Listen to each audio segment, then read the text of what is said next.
Sexta parte. Didática do autoconhecimento. Seu link. Mais seu comentário. Mais sua inscrição. Mais seu compartilhamento. Faz esse conteúdo crescer. Nossa imensa gratidão. As representações da mente. É preciso entender profundamente todos os processos da mente, todas as reações, aquele mais psicológico que se acumula, etc. Só assim a chama ígnea da inteligência brota em nós, de forma natural e espontânea. Pois bem, meus queridos irmãos, temos estudado os diversos aspectos relacionados com a mente, logo continuaremos aprofundando no campo prático do amor, fatos interessantes que consistem na eliminação dos agregados psíquicos. É realmente muito difícil, mas não é tudo, há algo mais que precisamos observar. Quero me referir enfaticamente às representações da mente. Para o mundo dos sentidos existem representações difíceis, como os objetos que nos cercam, o remorso, etc., mas também existem as representações da mente. Na mente existem muitas representações que devemos levar em conta. Suponha que temos em mente a representação de um amigo que estimamos.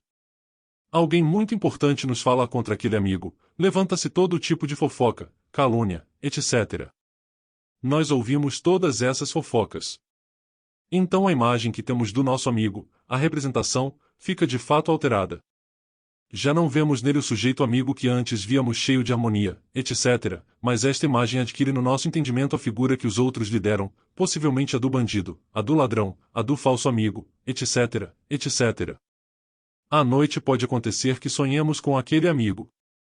De modo algum sonharemos com a harmonia, vemos que ele nos ataca, vemos que o atacamos, sonhamos que ele empunha uma arma contra nós, etc. A imagem do amigo está completamente alterada, em uma representação alterada. Pode ser que aqueles que falaram contra nosso amigo tenham julgado mal, consciente ou inconscientemente caluniado, etc., mas a representação da mente permanece alterada. Isso é muito sério porque essa representação na verdade se torna um demônio que vem atrapalhar nosso progresso esotérico, é um demônio que vem em nosso caminho, é um demônio que é um obstáculo ao desenvolvimento interior profundo. Eu tenho. Daí o grave erro, ouvir fofoca, calúnia, fofoca, o que se diz, etc. Obviamente dentro de nossa mente existem milhares de representações que podem ser alteradas se participarmos de conversas negativas, se ouvirmos calúnias, se ouvirmos o que é dito, etc. Por todas essas e outras coisas não convém ouvir as palavras negativas do povo, isso é sério e no fundo é um erro. Da mesma forma que não apenas os agregados psíquicos, representação viva de nossos defeitos psicológicos, constituem um fardo que carregamos dentro de nós, jamais devemos esquecer a questão da representação do entendimento. Os caminhantes do caminho, ao ouvirem conversas negativas, ao estarem em grupos onde só se ouvem frases negativas, muitas vezes distorcem muitas representações de entendimento e estas, em o mundo da mente, constituem verdadeiros demônios que constituem um obstáculo ou uma série de obstáculos intransponíveis para o despertar da consciência. Assim podemos citar o caso de muitos irmãos gnósticos que à noite tendem a ter sempre inúmeros sonhos de tipo negativo, às vezes sonham que matam outra pessoa, etc. O mais grave é carregar tais inimigos dentro de si, em sua própria mente. Obviamente, o mais adequado para nossas representações negativas é apelar ao poder anulador da serpentina, invocar Devi Kundalini Shakti para destruir tais representações negativas. Inquestionavelmente, não devemos ter em mente tais representações de tipo negativo ou positivo. A mente deveria criar certas atitudes serenas à disposição do ser, mas para isso seria necessário que a personalidade humana se tornasse passiva. Uma personalidade passiva é uma personalidade receptiva e recebe as mensagens que vêm das partes mais altas do ser. Inquestionavelmente, tais mensagens passam pelos centros superiores do ser antes de entrar na mente. Essa é a vantagem de ter uma personalidade passiva.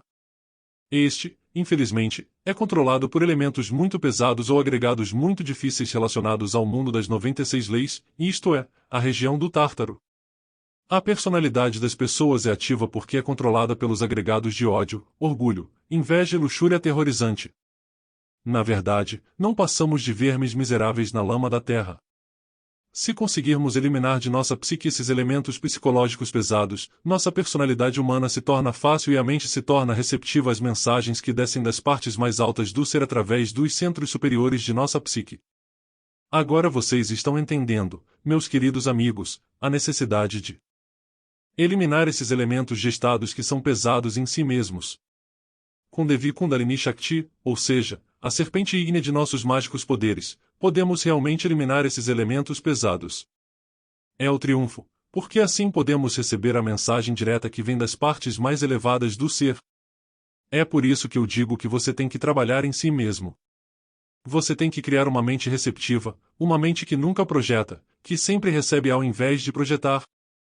Obviamente não teria o mau uso de aceitar representações de tipo positivo ou negativo nos diferentes fundos do entendimento, talmente traria apenas as mensagens que vêm da parte mais elevada de nossos semelhantes. Enquanto continuarmos a alimentar as diferentes representações do entendimento, nunca será uma mente pródiga, uma mente progressiva. Na realidade, verdadeiramente, está condicionado pelo tempo e pela dor. Analisando assim, veremos que não devemos apenas eliminar agregados psíquicos indesejáveis, mas temos um problema muito difícil com a questão das representações. O problema que eu vejo difícil para a iluminação interior é que carregamos tantas representações, além dos agregados psíquicos inumanos. Se estudarmos bem a vida dos sonhos, encontraremos neles tantas coisas vagas e incoerentes, vários aspectos subjetivos e imprecisos, tantas coisas absurdas, pessoas, fatos que não têm realidade. A única razão para ser incoerente deveria nos convidar a refletir. Como gnóstico, deve-se ter conceitos claros e ideias lúcidas, iluminação radical sem vaguidade, sem subjetivismo de espécie alguma. Infelizmente, as representações que carregamos dentro de nós e dos vários agregados condicionam a consciência de tal forma que a mantém na nada agradável via do subconsciente e até mesmo do inconsciente. Convido-vos a refletir, convido-vos a compreender estas coisas essenciais. No mundo oriental fala-se muito em síntese. Por exemplo, o budismo Zen Shan apenas diz que se deve atingir a quietude da mente, o silêncio da mente com a finalidade de conseguir a irrupção do vazio iluminador.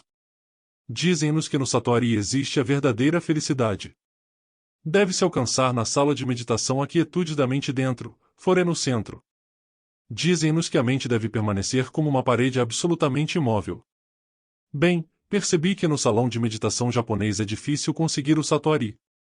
Quer eu diga que leva apenas alguns minutos, no máximo 1 ou várias horas, depois disso a mente fica tão agitada como sempre. Sai-se desse estado de felicidade para enfrentar o mundo, feliz, embriagado para lutar. Claro que o eu intervém para lhe dar algumas bofetadas, para o tirar desse estado, para o eliminar. Se quisermos ser algo mais do que se consegue numa sala de meditação Zen Shan, temos de também ter um despertar da mente. Uma mente receptiva para os infinitos que vem lá de cima no céu de Urânia, uma mente iluminada. Isso seria possível se permitíssemos que os agregados psíquicos continuassem existindo em nossa psique? Isso seria possível se ouvíssemos fofocas para alterar as representações que carregamos em nosso entendimento?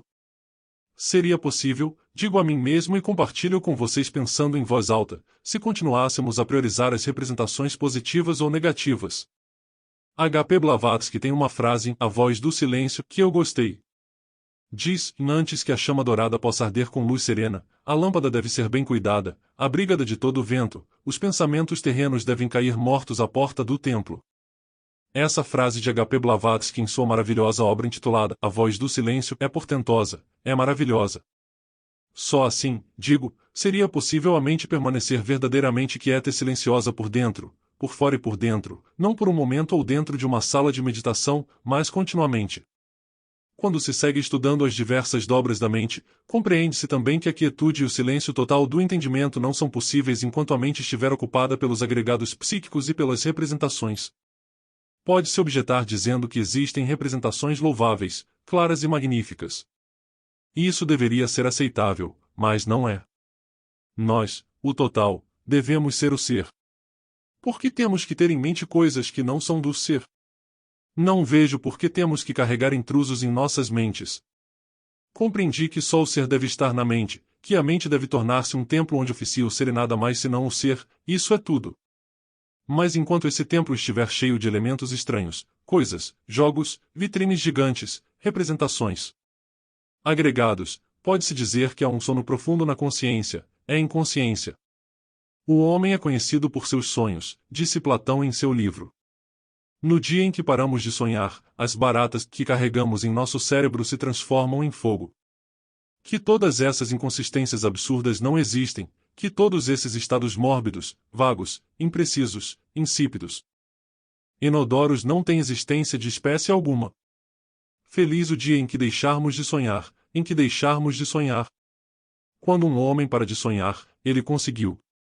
Enquanto existirem sonhos na mente, enquanto alguém for ao espaço psicológico projetar sonhos imprecisos, absurdos, isso nos diz que estamos indo muito mal, isso nos diz que temos uma mente cheia de lixo, um monte de lixo. Como eu dizia, a pessoa verdadeiramente iluminada não tem sonhos, os sonhos são para quem está adormecido. A pessoa verdadeiramente iluminada vive nos mundos superiores fora do corpo físico em estado de vigília intensificada, sem jamais sonhar. O verdadeiro iluminado após a morte do corpo físico está acordado no espaço psicológico. Então, reflita sobre a necessidade de alcançar a quietude do silêncio da mente. O que diremos aqui sobre os 3 alimentos? Já expliquei como a gente come. Qual é o primeiro alimento? Não pretendo me referir a nada disso. Também falamos sobre o segundo alimento que está respirando, mais importante do que aquele que vai para o estômago, mas existe um terceiro alimento que já te falei que são as impressões. Ninguém pode viver sem impressões nem por um minuto. Você está me ouvindo aqui, estou me coçando e uma série de impressões está surgindo em sua mente. Eles veem uma figura humana vestida com uma veste sagrada da Ordem dos Cavaleiros do Santo Graal. Isso então vem por meio de impressões ou por meio de impressões. Infelizmente o ser humano é negativo. O que você diria, por exemplo, agora que estamos nesta sala, se abríssemos a porta aqui para alguns ladrões entrarem? A vocês, irmãos que estão nos acompanhando nesta palestra, seria correto eu abrir a porta para as pessoas entrarem? O que aconteceria? Porém, não fazemos o mesmo com as impressões, abrimos as portas para todas as impressões negativas do mundo. Penetram em nossa psique e aí fazem desastres, tornam-se agregados psíquicos e desenvolvem em nós o centro emocional negativo e, por fim, enchem-nos de lama. É verdade que uma pessoa, por exemplo, que está cheia de impressões negativas emanadas do centro emocional negativo, tem um lugar entre nós, que abrimos as portas para todas as impressões negativas dessa pessoa? Se não sabemos como selecionar as impressões, muito menos fechá-las. Temos que aprender a abrir e fechar as portas de nossa psique às impressões, abrir as portas às impressões nobres, fechá-las às impressões negativas e absurdas, porque as impressões negativas nos prejudicam, desenvolvem em nós o centro emocional negativo, nos prejudicam. Vejam o que se faz no meio da multidão, garanto-vos que nenhum de vós, por exemplo, se atreveria a sair à rua para atirar pedras, certo? Porém, em grupo, alguém pode se envolver e surge uma grande manifestação pública inflamada contra o governo. Multidões atiram pedras e um também acaba atirando pedras, mesmo que depois diga a si mesmo, por que eu as atirei? Por que eu fiz isso? Eu só sei há 4 anos, quando os professores da escola se levantaram em muitas greves, protestos, manifestações. Então vimos coisas incomuns lá. Aqui no meio do Distrito Federal, uns 10 ou 15 anos atrás, a gente via professores muito decentes, muito dignos, muito educados, que no meio da multidão pegavam pedras e jogavam nas janelas, nas pessoas, em quem podiam. Esses professores nunca teriam feito isso sozinhos, mas em grupos. Em grupos, os seres humanos se comportam de maneira muito diferente, fazem coisas que jamais fariam sozinhos. Qual é a causa disso? É devido às impressões negativas às quais você abriu as portas, então eles o colocam de mau humor e ele acaba fazendo o que nunca faria sozinho. Por isso precisamos aprender a ser cidadãos educados. Quando se abre as portas às impressões negativas, não só se altera a ordem do centro emocional, que se encontra no coração, como também o torna negativo. Se alguém abre as portas, por exemplo, para a emoção negativa de uma pessoa que vem cheia de raiva porque alguém lhe fez mal, então acaba se aliando a essa pessoa, contra a pessoa que causou o dano e acaba ficando com raiva e participando do assunto. Suponha que alguém abra as portas para as impressões negativas de um bêbado que está em uma festa e acabe aceitando uma bebida do bêbado e depois 2, 3, 10. E em conclusão, bêbado também. Suponhamos que se abra as portas às impressões negativas de uma pessoa de sexo normal, acaba se fornicando com todos os sexos. Suponha que abrimos as portas para as impressões negativas de um drogado, também acabamos fumando maconha, e com semente, e com tudo. Conclusão, em falha. É assim que os seres humanos se infectam por meio de impressões negativas. O bêbado infecta o bêbado, os ladrões fazem os outros ladrões, os grandes assassinos infectam os outros, os drogados infectam os outros, resumindo, os drogados se multiplicam, os assassinos se multiplicam, os ladrões se multiplicam. Por quê? Porque sempre cometemos o erro de abrir as portas para impressões negativas e isso não é correto. Vamos selecionar as emoções. Se alguém nos traz emoções positivas de luz, harmonia, beleza, sabedoria, amor, poesia, perfeição, abramos as portas do nosso coração. Não temos que abrir as portas de nossos corações para aqueles seres que nos trazem impressões negativas de ódio, violência, ciúmes, drogas, álcool, fornicação, adultério. Vamos fechá-los, vamos fechar as portas às impressões negativas. Quando alguém reflete sobre tudo isso, pode perfeitamente mudar a si mesmo, tornar sua vida algo melhor. Vemos a representação de um grande amigo que sempre nos atendeu, bondoso, caridoso, maravilhoso. De repente, alguém excitado, cheio de impressões negativas, vem encontrar tanto problema. Abrimos as portas para essas impressões negativas, ele está resmungando, está dizendo que nosso amigo é ladrão, bandido, assaltante de banco, 40 mil coisas. Todas essas impressões negativas entram em nossa mente. Tal representação alterada torna-se um verdadeiro demônio que atrapalha o trabalho sobre si mesmo, e por tudo isso e muitas outras coisas, você verá que limpar o templo da mente é bastante difícil, mas não impossível. Precisamos ter uma mente clara, um templo limpo, sem sujeira, sem abominações de qualquer tipo. Mas é preciso saber viver, é preciso saber viver. Na vida prática, infelizmente, as pessoas não sabem viver, todos culpam os outros pelo seu sofrimento, pela sua amargura. E o único verdadeiramente culpado somos nós mesmos. Vejamos o caso de alguém nos roubar uma quantia em dinheiro. Suponha que um de vocês economizou, por exemplo, 50 mil dólares em um móvel, em qualquer caixa de sua casa e um parente seu roubou esses 50 mil dólares. Claro que eles sofreriam terrivelmente, certo? Perdê-los assim não é nada agradável, nos daria muita dor, eles iriam chorar, iriam à polícia, iriam entrar com um processo contra ele. Talvez não fizessem assim porque ele é um parente, mas o sofrimento não o silenciaria completamente. Mas por que sofrer assim por 50 mil dólares? Como lhe custou muito trabalho, é por isso que eles sofrem. Se não tivessem o apego às coisas, ao dinheiro, perderiam aqueles 50 mil dólares e ficariam rindo, não sofreriam. Digamos que de repente um homem encontre sua esposa com outro, um caso difícil, principalmente se ele a encontrar em pleno adultério. Não há dúvida de que, confuso com a dor, ele sacou a arma e atirou nele ali mesmo. Por que ele fez isso? Ele se justificaria perante as autoridades que a encontrou em sua própria cama de adultério e claro, eu estava certo. Isso é loucura, loucura completa, porque se o homem não tiver dentro de si o eu do ciúme, se esse homem não tiver o eu do apego ou do ciúme, não há quem sofra. Simplesmente, ela vira as costas e se retira, ela sai, ela vive seu mundo além, cada um é cada um. Ela se sente livre daquela trave porque a recolocou, a retirou. Suponha que um insultador nos insulte. Por um insultador mesquinho sofremos horrivelmente e respondemos ao insulto com um insulto, mas se não há ninguém para descobrir aqui, quem protesta? Digamos que um insulto de 10 palavras ia feri-lo na autoestima, mas se não existe o eu do amor próprio, quem sofre? Suponha que as palavras fossem para caluniá-lo, isto é, que ele era um ladrão, e suponha que realmente não somos ladrões. Em segundo lugar, não temos o eu que se ama, o do amor próprio. Quem sofreria? Muitas vezes alguém sofre porque vê um amigo que tem uma bela casa e uma bela esposa. Isso se chama inveja, certo? Mas se você não tem o eu da inveja, por que sofreria? Pelo contrário, ele ficaria feliz em ver seu amigo bem. Para que os outros não possam nos causar dor, nós mesmos causamos dor, é a dura realidade da vida. Desintegrar o ego acaba com a dor.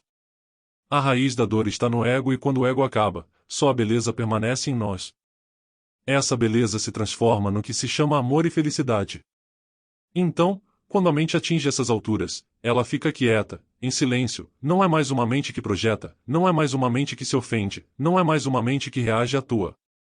Recebe as mensagens que vêm do alto, das partes superiores do ser, é uma mente cheia de plenitude. Repito, e não só os agregados psíquicos devem ser eliminados. É claro que se deve eliminar também as representações da mente, tanto as negativas quanto as positivas. Precisamos limpar todo o lixo da mente, precisamos que a lâmpada queime dentro do templo da mente, precisamos que a chama dourada queime com luz serena dentro do âmbito do templo. Quando a mente está quieta, quando a mente está silenciosa, o novo vem. Dizemos que este caminho é muito bonito, mas o que fazemos com as preocupações, o que fazemos com o sofrimento que os outros nos causam? É impossível ter a mente quieta, em silêncio, quando vivemos em um mundo cheio de problemas e dificuldades, é um absurdo. Ao desintegrar os agregados inumanos que carregamos em nosso interior, acabam-se os problemas e as dificuldades. Então, o que precisamos, hoje, é parar com a preguiça mental, trabalhar muito em nós mesmos. Até agora minhas palavras. Se algum dos irmãos tiver algo a perguntar sobre o assunto, poderá fazê-lo com absoluta liberdade. Mestre, sobre a quietude da mente, uma mente quieta, o que você poderia nos dizer? Bem, naturalmente você tem que distinguir entre uma mente que está quieta e uma mente que está quieta, entre uma mente que está silenciosa e uma mente que está silenciada. Em nome da verdade, devemos dizer enfaticamente que a verdadeira quietude e silêncio da mente vem quando o ego e as representações ou entendimento morreram. A mente está descansada, em silêncio, a mente torna-se receptiva, fica nas mãos do ser e só o ser o pode fazer. Mestre, qual é a maneira mais prática? O mais prático é o bom senso. Embora muitos digam que é o mais comum dos sentidos, eu diria que é o menos comum. Claro, se chega um ladrão aqui eu abro as portas para ele entrar, aí eu cometo um absurdo, mas se chega um irmão e bate ritmadamente naquela porta, bom, eu abro a porta para ele com muito prazer. Além disso, se Juan Perico de Los Palotes vem e traz algumas emoções negativas, ele fica excitado, porque acaba encontrando uma pessoa do sexo oposto por sua luxúria, por sua fornicação e começa a falar sobre pornografia e eu sou muito feliz, abro as portas, estou abrindo as portas para uma emoção negativa. Se um drogado vem fumando maconha, ele me diz que é muito bom, que através da maconha ele teve tais e tais percepções, que conseguiu até mensagens do além, de não sei o que, e, emocionado, ele me diz que eu toco a mim mesmo, sou um idiota, certo? Eu abri as portas para uma emoção negativa. Isso é claro, não há necessidade de complicar as coisas. Você quer dizer isso? Mestre, que mal se faz ao falar de uma pessoa, seja ela boa ou má, quando os críticos não transformam essas impressões? Bom, sim, não tem que lidar com as pessoas para o bem ou para o mal, cada um é cada um. Então será melhor respeitar a vida dos outros e não abrir as portas para emoções negativas, isso é um absurdo. Mestre, ao invés de representações negativas ou positivas, o que devemos ter para agir? Por enquanto trabalho, não tem outra opção. Ao trabalho, a partir de agora dedique-se a trabalhar em si mesmo. No dia em que eliminares os agregados psíquicos, no dia em que eliminares as representações da mente, então nesse dia as coisas mudarão, nesse dia abrirás o teu coração, nesse dia receberás as centelhas que vêm das partes superiores do teu próprio ser, você será um indivíduo completo. Agora é trabalhar. Venerável mestre, quando alguém está na obra e consegue ter certas percepções sem se identificar com elas, é produto da autoobservação? O sentido de autoobservação desenvolve-se à medida que o utilizamos. Obviamente você precisa usar, porque um órgão que não é usado atrofia. À medida que a pessoa se observa cuidadosamente, o maravilhoso senso de autoobservação psicológica começa a entrar em atividade. Mas é preciso estar, digamos, em vigília mística, para buscar, auto-observar os próprios erros. À medida que a pessoa se auto-observa, desenvolve-se o sentido da auto-observação psicológica. Definitivamente, devemos fazer práticas para despertar as faculdades estando assim, sem morrer? O mais importante é a autoexploração psicológica de si mesmo para se autodescobrir. Em toda autodescoberta também há autorrevelação. Quando alguém admite ter uma psicologia particular, individual, começa a auto-observar seus próprios erros. Quando alguém descobre que cometeu um erro, deve tentar entendê-lo profundamente em todos os níveis da mente. Quando se compreende o erro, pode-se permitir reduzi-lo a pó cósmico com a ajuda da serpente ígnea de nossos poderes mágicos. Refiro-me enfaticamente a Devi Kundalini Shakti, que se desenvolve e desenvolve na coluna vertebral. Buscai primeiro o reino de Deus e a sua justiça. Em uma representação mental poderia ser a origem de um agregado psíquico? Não vamos confundir ginástica com magnésia. Representações mentais são uma coisa e agregados psíquicos outra. As representações mentais existem de instante a instante, de momento a momento. Você mesmo, aqui e agora, está cheio de representações mentais. Mas as representações da mente podem ser alteradas, tornarem-se demônios malignos, mas são representações. Nenhuma representação poderia dar origem a um novo agregado, as representações são de uma mente e os agregados são de outra. Invenerável mestre, então esse demônio que resulta da representação, o método que se necessita para eliminá-lo, é o mesmo que se faz para eliminar os eus?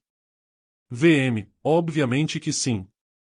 Se apelarmos à serpente ígnea de nossos poderes mágicos para eliminar certas representações, podemos recebê-la imediatamente e essas representações serão reduzidas a pó cósmico. A mente deve ser clara, livre, deve ser um templo sem estábulos luxuriosos onde arde apenas a chama do prajna, ou seja, a chama do ser. Mestre, então as representações são produto dos eus? Não senhor, eu já disse que ginástica não se confunde com magnésia, que representações são uma coisa e agregados psíquicos outra. Assim como no mundo dos sentidos os objetos são fundamentais, porque os objetos estão realmente localizados no mundo dos sentidos, também existe um mundo da mente. As representações dentro da mente, geralmente, são uma confusão terrível, positivas ou negativas. Mestre, então as representações que nos chegam quando estamos tentando fazer uma meditação, mesmo que sejam de caráter muito sagrado para nós, o que está acontecendo? Quando você está em meditação, geralmente muitas representações vêm à mente, mas se você analisar a matéria, você descobre que tais representações estão dentro da mente, que sempre estiveram lá. É necessário nos libertarmos, a mente deve permanecer limpa para que ao invés de representações as mensagens que vêm de lá cheguem até nós, através dos centros superiores de lá. Uma coisa são as mensagens que vêm de lá e outra coisa são as mais formas mentais que chegam à mente, as representações. As representações são uma coisa e as mensagens são outra. Repito, as mensagens passam pelas partes superiores do ser e chegam à mente superior, à mente cristalina. Têm um sabor novo, não são do tempo, estão além do tempo. Temos que nos abrir ao novo. Por outro lado, as representações nunca têm um sabor novo, as representações são do tempo. Mestre, quando uma representação é apresentada no chão, mas a pessoa não se identifica com ela, mas estuda, como isso poderia ser explicado? Que resultados são obtidos? Bom, sempre acontece que isso é uma representação. Durante o sono, geralmente, há sempre representações subjetivas, incoerentes, vagas, imprecisas. Se a pessoa não se identifica ou não é fortalecida por tais representações, ela apenas as estuda e, ao estudá-las, as compreende e sabe que tipo de tais representações são. Em geral, estão relacionados a muitos erros do passado, mas é preciso distinguir claramente entre representações e agregados psíquicos. Pode-se ter na mente representações de todos os seus amigos da luxúria, são representações que mais cedo ou mais tarde terão que ser eliminadas. Agregados são outra coisa. Os agregados personificam nossos defeitos. As representações são formas mentais simples. A representação de uma pedra, a representação de um homem, a representação de um animal, são formas simples. Devemos ter uma mente livre, o templo da mente deve ser limpo, puro. Invenerável mestre, as representações positivas ou impressões positivas, você pode fazer o mesmo trabalho que foi ensinado em relação à transformação das impressões em relação às representações? Bem, é bom tentar entender uma representação antes de eliminá-la da mesma forma como se faz com os agregados psíquicos. Quando se entende que uma representação nada mais é do que uma forma da mente, então deve eliminá-la, mas tem que entender para depois eliminá-la, e a elimina com o fogo da serpente ígnea de nossos mágicos poderes. Mestre, quando há transformação de impressões, pode haver representações? Pode-se digerir certas impressões, mas não se pode impedir que as representações armazenadas na mente deixem de existir. Você tem que tentar entendê-los e depois eliminá-los. Em uma experiência nos mundos internos, até que ponto é uma representação mental? Enquanto subsistir o ego, não se presta a investigações no espaço psicológico. Ninguém poderia conhecer os mundos internos do planeta Terra se antes não conhecesse seus próprios mundos internos. Ninguém poderia conhecer os mundos internos do Sistema Solar se não conhecesse primeiro seus próprios mundos internos. Ninguém poderia conhecer os mundos internos da galáxia em que vivemos se primeiro não conhecêssemos nossos próprios mundos internos particulares e individuais. Ninguém pode ser adequado para a pesquisa psicológica dentro do espaço psicológico em que vivemos, enquanto o ego não tiver sido desintegrado e acabado com as representações que emanam do mundo sensorial rústico.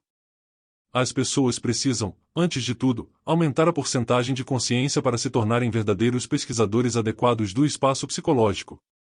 Assim, precisamos nos explorar psicologicamente diariamente até descobrirmos nossos erros e reduzi-los a pó cósmico. Só assim é possível alcançar realmente, verdadeiramente, o autodespertar. Precisamos deixar de lado tantas teorias, tantas imprecisões, tantas incoerências que são inúteis, para nos tornarmos indivíduos despertos. Em nome da verdade, temos que dizer que o mundo da mente é o repositório de todas as formas de pensamento passadas, presentes e futuras. O mundo da mente natural ou universal deve, portanto, ser estudado em profundidade, profundamente, se quisermos entender algo sobre o ego e as representações. Muitos irmãos não conseguiram ter uma ideia clara da diferença entre ego e representações. Dissemos enfaticamente que os agregados psíquicos juntos constituem o que se chama ego. Cada agregado psíquico é a própria personificação de algum defeito psicológico. Dissemos também que dentro de cada agregado existe uma certa porcentagem de consciência íntima. Esclarecemos que desintegrando esses agregados, liberamos a consciência. Demos as técnicas a seguir, mas em nossa palestra acrescentamos algo diferente a isso dos agregados. Refiro-me clara e precisamente à questão das representações. Que diferença haveria, por exemplo, entre agregados e representações? É isso que vamos estudar a partir de agora. No campo meramente prático da vida, uma pessoa é uma pessoa, um objeto dos sentidos.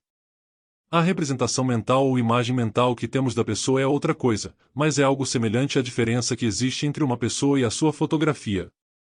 A pessoa é a pessoa e a foto dele é a foto dele, a representação dele, o que ele representa. Existem fotos mentais e uma coisa é realmente uma pessoa e outra coisa é uma foto mental que temos da pessoa.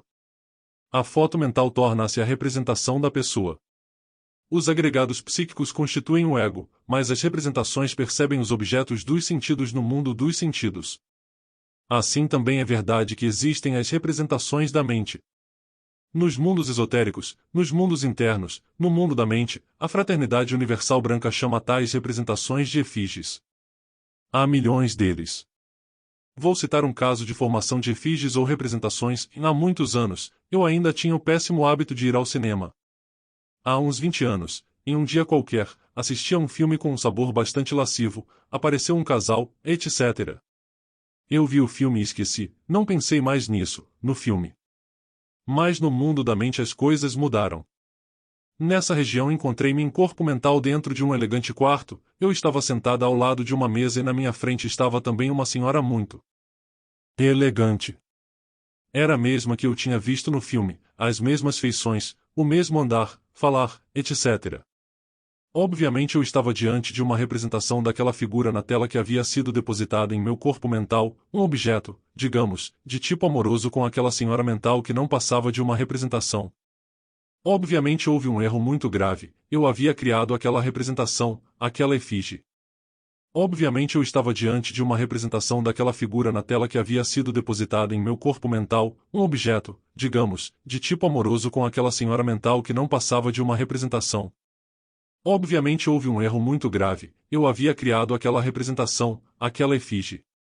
Obviamente eu estava diante de uma representação daquela figura na tela que havia sido depositada em meu corpo mental, um objeto, digamos, de tipo amoroso com aquela senhora mental que não passava de uma representação. Obviamente houve um erro muito grave, eu havia criado aquela representação, aquela efígie. Subitamente fui obrigado a descer ao mundo astral, encontrei-me num grande templo, perante um grande mestre e um grupo de mestres. Ainda me lembro que isso aconteceu há 20 anos, que aquele adepto me deu um bilhete escrito de próprio punho. A ordem dizia, retirai-vos imediatamente do templo, mas com isto é, guardando o fogo sagrado, pois não houve fornicação ou coisa parecida, só isso. Com o coração muito pesado, entendi meu erro, e me dirigi para a porta de entrada daquele grande templo. Mas antes de sair, resolvi prostrar-me num prie eu que estava ali perto da porta e pedi perdão. De repente, aquele que me trouxe o bilhete se adiantou novamente, era ninguém menos que o próprio guardião do templo, e ele me disse, Senhor, você foi ordenado a se retirar, obedeça. Bem, disse-lhe, é que quero falar com o venerável. Agora não pode. Senhor, isso pode ser mais tarde. No momento ele está ocupado examinando algumas efígies, representações. Uma vez dentro do veículo denso, Concentrei-me no Cristo pedindo perdão, reconheci o erro de ter ido àquele lugar ao cinema. Compreendi que havia feito uma efígie com minha mente e implorei ao misericordioso que repetisse o teste. Fui ouvido, porque tinha verdadeiro entendimento e na noite seguinte, no corpo mental, fui levado ao mesmo lugar, à mesma mesa, com as mesmas pessoas, com a mesma senhora, que não passava de uma representação de tipo mental. Quando eu ia começar a mesma agitação da noite anterior, lembrei-me da minha intenção de fazer as pazes e imediatamente peguei minha espada flamejante e perfurei aquela senhora mental com ela. Então, eu o desintegrei como uma forma porque era uma forma de pensamento, a chama da espada permitiu que ela se desintegrasse, transformando-se rapidamente em cinzas. Concluído esse trabalho, desci novamente ao mundo astral, penetrei no interior do corpo astral. Já de posse daquele veículo, encontrei-me dentro de um grande templo, o mesmo da noite anterior. Fui recebido então com alegria, festa, fui parabenizado e, posteriormente, meu Buda interior ou Buda íntimo, instruiu-me profundamente, levou-me em corpo mental aos cinemas, para me mostrar o que são esses cinemas. Estão todos cheios de larvas. Representações criadas pelos próprios cinéfilos, formas mentais depositadas naqueles antros de magia negra. O Buda interior me instruiu sobre todos os perigos envolvidos em ir ao cinema. Ele me disse que em vez de ir ao cinema, tive que começar a rever minhas vidas anteriores e ele até me fez revisar algumas páginas. Então ele pegou uma espada e a quebrou assim e me disse, você pode acabar nisso, perder sua espada se continuar indo para aqueles antros de magia negra. Eu disse a ele, senhor, não voltarei a esses clubes. E nunca mais voltei.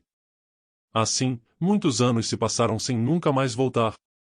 Confesso, porém, porque não posso ser falso comigo mesmo, que certa vez passaram um filme sobre o fim do mundo de Miguel de Nostradamus. Bem, eu disse, isso não deve ser ruim, é sobre Nostradamus, sobre o fim dos tempos, e fui. Era sobre Nostradamus e seus séculos, não sei se você sabe alguma coisa sobre isso. Achei-a muito sã, mas também não fui repreendido naquela ocasião pelo filme que fui ver. E não ousei voltar, porque de repente ele vai e puxam minhas orelhas por entrar em camisas 11 vara. Então é assim aqueles filmes go-go, ou com muita luxúria ou erotismo. Nunca mais voltei a isso, a única exceção foi a de Nostradamus. Em todo caso, reconheço que é perigoso entrar naquelas tocas porque há uma multidão de larvas que nada mais são do que representações, formas mentais de pessoas, de bandidos, isto é, de tudo o que viram na tela. Assim, em nome da verdade, digo-vos que os agregados psicológicos são uma coisa e as representações são outra. Os falecidos costumam perder muito tempo em Devachan. Não posso negar a você que o Devachan é um lugar de felicidade, deleite e felicidade, mas as figuras que tornam a vida no Devachan agradável para os falecidos são meras representações vivas de seus parentes, amigos que deixaram na Terra. Em uma palavra, as formas do Devachan são representações vivas ou efígies. São de uma natureza incomum, por isso digo que perdem muito tempo no Devachan, mas são felizes nessa parte, sentem-se acompanhados pelos entes queridos que deixaram na Terra. Eles nem remotamente percebem que este mundo de felicidade é meras efígies mentais. Na mente de cada um de nós vivem muitas representações de nossos amigos, nossos parentes, nossos parentes, nossos parentes. É claro, se alguém nos diz algo sobre nossos parentes, etc., e mudamos o conceito que temos sobre estes últimos, essa figura se altera, ou seja, aquela efígie mental, digamos, se altera e quando foi alterada, as novas características da violência, roubo, má-fé, raiva, etc. que nos atacam violentamente tornando-se um obstáculo ao nosso trabalho esotérico. Nesses momentos eu me lembro de Rabinil. Parece um nome masculino, mas é uma senhora, uma mulher do Tibete. Ela se propôs a criar, verdadeiramente, uma representação à vontade, uma efígie mental e deu a tal figura a forma de um monge tibetano, até conseguir a cristalização e materialização desse monge. É óbvio que quando batiam à sua porta, em vez de sair para abri-la, o monge saía, foi visto fisicamente, tal era o poder com que o materializou. Depois de um certo tempo, aquela figura, aquela representação intencionalmente criadas pela senhora, foi assumindo características perigosas, ela não obedecia mais, fazia o que queria, começou a atacar a todos, até a si mesma. E, claro, tal senhora estava com medo. No mosteiro, entre todos, dedicaram-se a destruir tal efígie. Foi tão fortemente materializado que, embora fossem verdadeiros especialistas no mundo da mente, gastaram cerca de 6 meses de trabalho contínuo para desintegrá-lo. Isso é uma materialização de uma efígie mental. Não devemos abrir nossas mentes para representações negativas, porque isso é prejudicial. Devemos abrir as portas apenas para impressões positivas. Se abrirmos as portas para as impressões negativas, para a fofoca de alguém ou formos falar contra alguém que carregamos aqui na cabeça, o resultado será fatal. A efígie ou representação mental que carregamos dentro da qual se fala, pode ser alterada justamente por impressões negativas. Tal figura então assume características perigosas, se volta contra nós e nos ataca violentamente. Isso é claro, carregamos uma infinidade de representações e naturalmente qualquer uma delas, alterado, torna-se mais um inimigo interno dos já existentes. Convém, irmãos, que reflitamos sobre isso, que aprendamos a viver com inteligência, só assim marcharemos no caminho que nos levará à libertação final. É preciso cuidar da mente. H.P. Blavatsky disse: a mente que é escrava dos sentidos torna a alma tão inválida quanto o barco que o vento perde nas águas. Precisamos controlar os sentidos e a mente. Muitos pássaros mentais, pensamentos, entram na gaiola da mente, de compreensão e nos prejudicam, quero dizer representações negativas. Agora você entenderá melhor o que estou dizendo, que você tem que controlar os sentidos e a mente. Você desce a rua e de repente acha uma revista pornográfica num canto, começam a olhá-la com alguma obscenidade.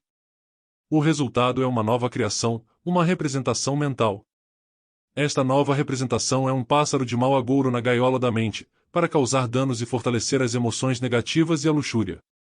Portanto, os sentidos devem ser controlados. Infelizmente, as pessoas nem se lembram de controlar os sentidos e a mente, e isso é muito sério. Em vez de ler revistas pornográficas, que não levam senão à criação de novas efígies mentais, vale a pena estudar os livros de sabedoria, as sagradas escrituras, etc. Não há dúvida de que a verdadeira iniciativa de conhecimento se torna fogo e, portanto, um poder. Meus queridos irmãos, a verdadeira sabedoria, a sabedoria oculta como lhes disse, esta se torna fogo, fogo sagrado, fogo universal. Eu quero que você entenda que o fogo é realmente um elemento desconhecido para os intelectuais, é um elemento cuja origem ninguém conhece. Acendemos um fósforo e o fogo é produzido. Qualquer um nos diria que é o produto da combustão. Não existe isso, antes de existir essa combustão, havia fogo dentro do braço para que ele pudesse se mover, isso é óbvio. E depois da combustão recebe o fogo, prefiro dizer que com esse fósforo se destrói a substância que produz o fogo latente, destruindo o invólucro dentro do qual o fogo está em estado latente e a chama vem à tona. O fogo existia dentro do braço para que ele pudesse se movimentar, isso é óbvio. E depois da combustão recebe o fogo, prefiro dizer que com esse fósforo se destrói a substância que produz o fogo latente, destruindo o invólucro dentro do qual o fogo está em estado latente e a chama vem à tona. O fogo existia dentro do braço para que ele pudesse se movimentar, isso é óbvio. E depois da combustão recebe o fogo, prefiro dizer que com esse fósforo se destrói a substância que produz o fogo latente, destruindo o invólucro dentro do qual o fogo está em estado latente e a chama vem à tona. O que realmente nos interessa não é o fogo físico, mas a assinatura astral do fogo, ou seja, o fogo do fogo, a chama da chama. Tal poder ígneo ou crístico, digamos, é o logos solar. E é isso que nos interessa. Sabemos que o verdadeiro conhecimento se torna fogo solar, mas uma coisa é fogo aqui no mundo físico e outra é fogo durante a manifestação ou no mundo das causas naturais ou no caos. Lá nos encontramos diretamente com os senhores da chama, que são o verdadeiro fogo. E descobrimos que esse poder é encontrado no caos, esse poder elétrico criativo que induz toda a vida no universo. Isso é o que vemos nas esferas superiores da criação cósmica. O fogo latente é uma maravilha. Por todas essas e outras coisas, você verá a necessidade de estudar esta sabedoria ou esta ciência universal cósmica, o estudo da gnose. Só este conhecimento está relacionado com as diferentes partes do ser, pode tornar-se fogo, um fogo vivo e filosófico. Muito foi dito sobre os Budas. Não há dúvida de que existem Budas de contemplação e Budas de manifestação. Mas são criaturas que dominaram a mente, que destruíram o ego, que não permitiram que emoções negativas entrassem em seus corações, que não se deram o mau gosto de criar efígies mentais em suas próprias mentes ou nas mentes dos outros. Lembremo-nos de Tsongkhapa, ele é o mesmo Buda Gautama reencarnado no Tibete. Outra coisa é o Buda do Buda, Amitabha, seu verdadeiro protótipo divino. Amitabha é o Buda da contemplação e Gautama, digamos, o Buda terreno ou Bodhisattva. Não podemos negar que Amitabha se expressou brilhantemente através daquele Gautama. Não podemos negar que Amitabha mais tarde enviou diretamente Gautama ao Bodhisattva ou Buda terreno para uma nova reencarnação. Então ele se expressou como Tsongkhapa. Estes são Budas da contemplação, são mestres da mente, criaturas que se libertaram da mente, senhores do fogo. É claro, todos esses Budas adoram o grande Buda, isto é, o Logos, e o adoram. Olhando as coisas deste ângulo, deste ponto de vista, estamos cada vez mais compreendendo o caminho para nos libertarmos da mente, para aprendermos a viver com sabedoria, se realmente quisermos nos tornar um Buda da contemplação. Isso é óbvio. Devemos sentir a necessidade da libertação final, caso contrário, a liberação não seria possível. Em nome da verdade temos que dizer, e enquanto formos escravos do ego e das representações da mente, a libertação final será algo mais que impossível. Por que os desencarnados perdem seu tempo? Repito, para as representações. Acompanham-nos no devache e embora gozem de aparente felicidade, obviamente estão perdendo seu tempo miseravelmente, a humanidade perde muito tempo com o ego. Tudo isso é mais amargo que o fel. Chegou a hora de entender que a luz incriada é fundamental, o desejo de vida torna-se luz incriada. Esta luz incriada emerge do fundo da escuridão do não ser. Todos nós devemos ansiar pela luz real e trabalhar com o propósito de nascer um dia na luz incriada. Atualmente existem muitos bodhisattvas no mundo. Ocorre que nos tempos passados de nosso planeta Terra, durante as idades do ouro, da prata e do cobre, muitos ingressaram nos mistérios, tornaram-se adeptos. Em outras palavras, eles se tornaram Budas. Mas quando chegou a era de Kali Yuga, o ego tomou uma força terrível, tomou força em todos aqueles antigos. Iniciados porque não souberam viver, sucumbiram às tentações. Senão, o ego não teria ressurgido neles. Hoje muitos bodhisattvas caídos andam pela face da terra. Se cuidassem mais da mente, desintegrassem o ego e decidissem não criar mais efígie mental, sairiam vitoriosos. O que é um bodhisattva? É simplesmente um germe, uma semente. Uma semente com um organismo etérico microscópico que pode desenvolver em si um ser celestial, mas se não, tal semente não se desenvolve, a oportunidade é perdida. Seres gloriosos que viveram nas civilizações do Egito, da Babilônia, etc., estão agora latentes naquelas sementes que em alguns indivíduos são armazenadas dentro de suas glândulas sexuais endócrinas. Se esta semente com um organismo etérico conseguisse desenvolvê-lo, esses seres permaneceriam em plena posse de seu corpo e seriam uma bênção para a humanidade. Mas infelizmente, o pior inimigo que todos esses seres caídos têm, todos esses adeptos destronados, é a mente. Por isso tenho insistido tanto na necessidade de não abrirmos as portas da nossa mente a impressões negativas que possam alterar algumas representações que impediriam o progresso para dentro e para cima. Por isso tenho insistido demais na necessidade de desintegrar o amado ego. É que o ego e o ser são incompatíveis, isso é óbvio.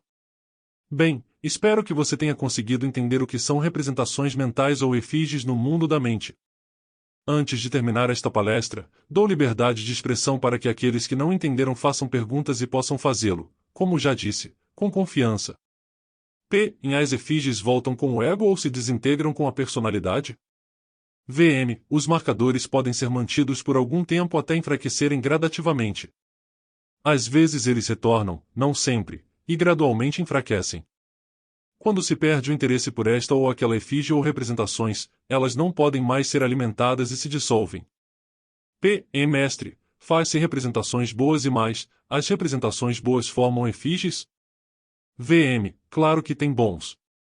Existem representações ou efígies positivas e negativas, mas não passam de meras formas mentais. Quando se aprende a viver momento a momento, desaparece a possibilidade de criar tais formas, mas se continua no tempo, os marcadores também continuam a ser criados no tempo. Essas efígies positivas também devem ser eliminadas?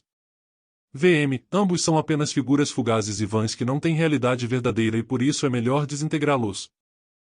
Então, as efígies negativas são as que mais nos prejudicam. VM, obviamente é assim, são eles que mais nos prejudicam.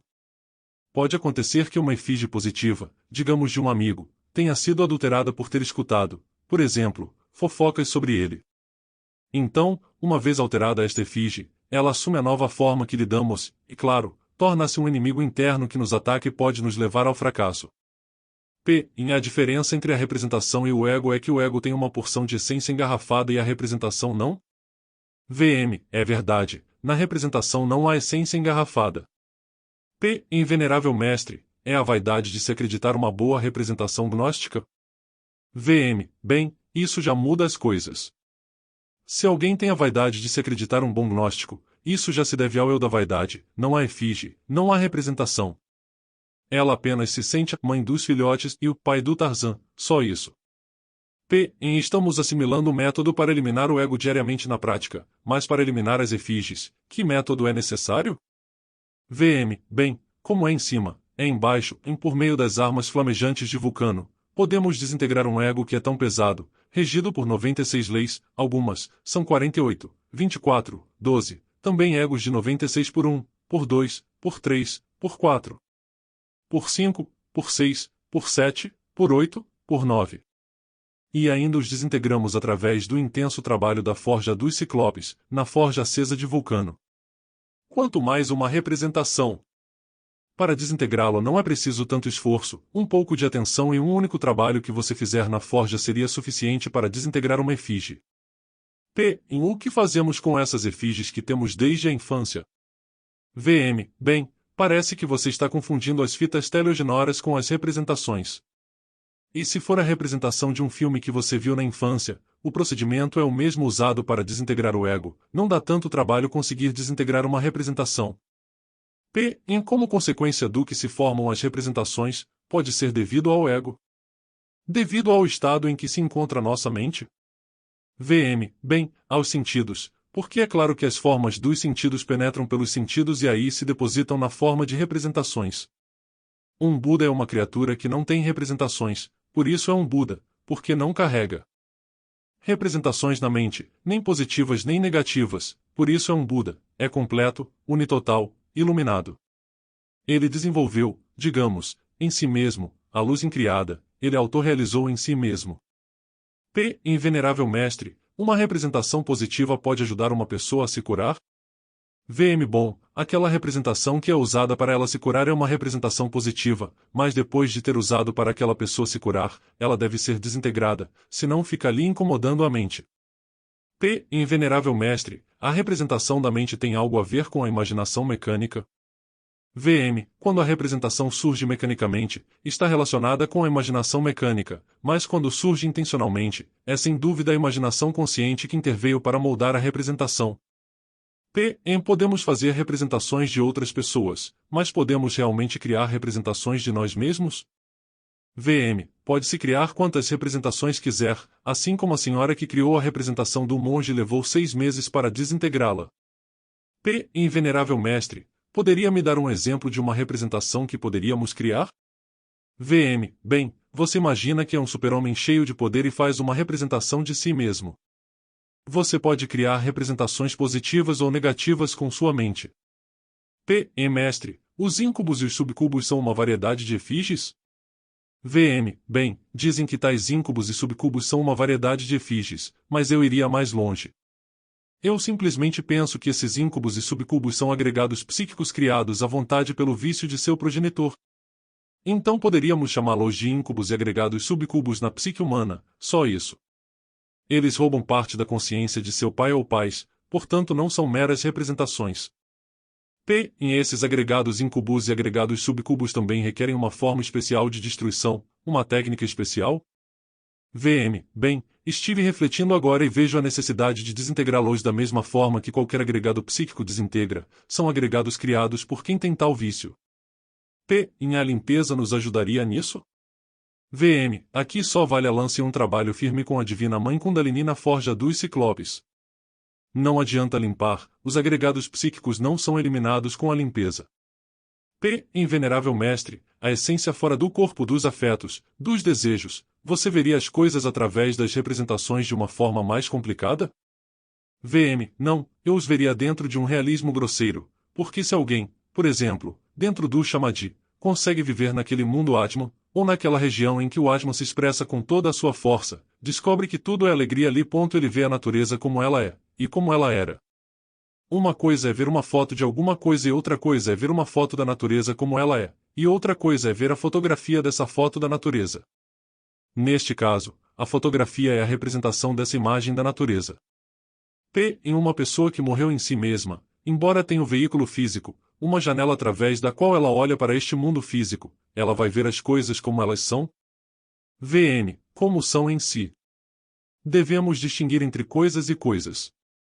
Isso já foi muito bem estabelecido por Immanuel Kant, o filósofo de Königsberg, na Crítica da Razão Pura.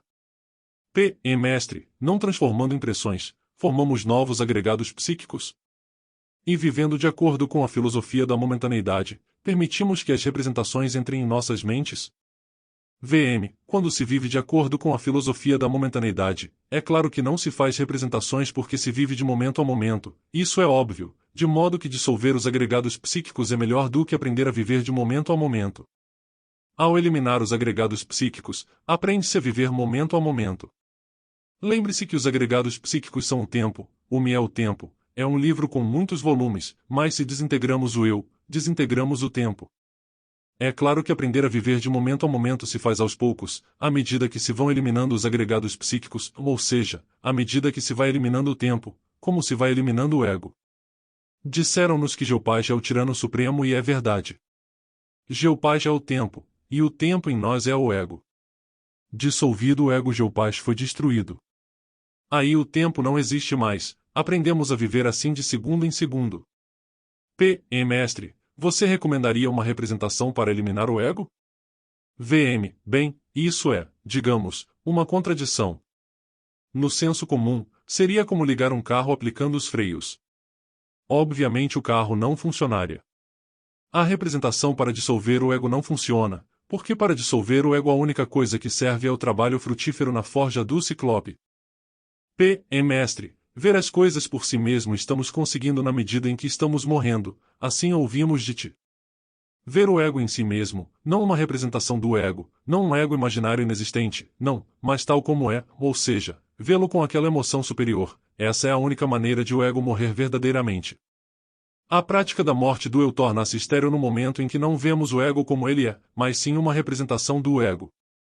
VM. Bem, isto é simplesmente, digamos, um jogo da psique, porque na realidade, verdadeiramente, não poderemos ver o ego em si mesmo se não tiver desenvolvido o sentido de autoobservação psicológica.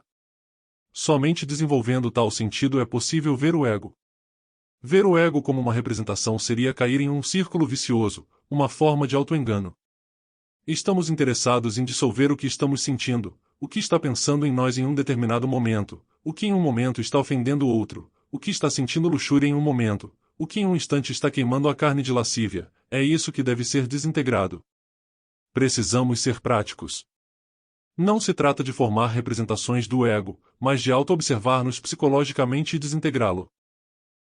Por falar em auto-observação, isso está relacionado com os centros superiores da máquina orgânica?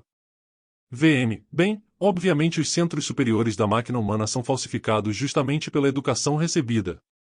Assim, teremos que purificar estes centros da máquina humana e justamente por isso é tão difícil o trabalho de autorrealização íntima do ser. Há duas coisas que nos prejudicam, que impedem a autorrealização de alguém. Referimos-nos precisamente à falsa educação recebida durante a idade preparatória e à herança. Nosso pai terreno, nossa mãe terrena, tinham certos hábitos, certos costumes errados ou não errados, mas eles tinham. Eles, por sua vez, os tiveram porque a herança deles estava em seus genes, eles herdaram de nossos avós. Nossos avós tinham os mesmos costumes porque os herdaram de nossas bisavós e assim por diante. De modo que devido à herança que carregamos em nossos genes, existe a tendência de repetir certos erros como nossos ancestrais, e eles estão tão arraigados em nós que nem nos damos conta. De modo que a má educação recebida durante a idade preparatória é um obstáculo para a autorrealização do ser. Mestre, as representações mentais são sempre mentais ou também existem efígies de tipo emocional, instintivo, sexual? VM, todas as efígies são mentais, porque afinal são o mundo da mente. A mente é a mente e o ser é o ser. O mundo astral nada mais é do que a mente condensada, e o mundo físico nada mais é do que a mente condensada. Então devemos pensar que os marcadores são mentais, isso é óbvio. Quando ouvimos alguém e uma performance passa por nós, o que fazemos? VM, bem, se você estiver prestando atenção, essas manifestações não precisam vir. Mas se você não tem atenção total quando está ouvindo, então outras coisas surgem na mente, pensamentos negativos, memórias. Se alguém está totalmente concentrado naturalmente, espontaneamente, é impossível que tais pensamentos ou memórias negativas surjam. Se eles surgirem, é porque você não está prestando atenção em si mesmo. Então você tem que prestar mais atenção. E quando alguém está trabalhando com a imaginação, como sabe que não está formando uma efígie mental? Bem, ele está dormindo, ele está dormindo. O que ele vai saber? Acorde e então você saberá, essa é a dura realidade dos fatos. Um dorminhoco está dormindo, quem sabe? Você tem que acordar.